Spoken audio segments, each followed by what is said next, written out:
Now I'd like to introduce Everett Olson.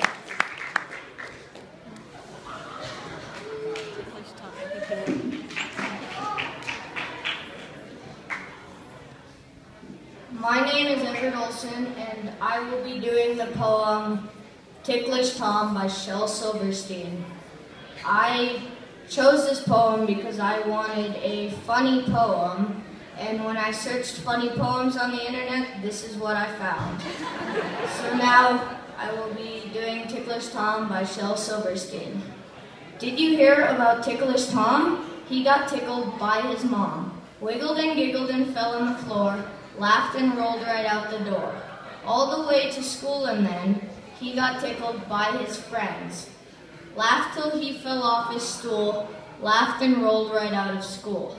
Down the stairs and finally stopped till he got tickled by a cop. And all the more that he kept giggling, all the more the folks kept tickling. He shrieked and screamed and rolled around, laughed his way right out of town. Through the country, down the road, he got tickled by a toad. Past the mountains, across the plain, tickled by the falling rain. Tickled by the soft brown grass, tickled by the clouds that passed. Giggling, rolling on his back, he rolled on a railroad track. Rumble, rumble, whistle, roar, Tom ain't ticklish anymore.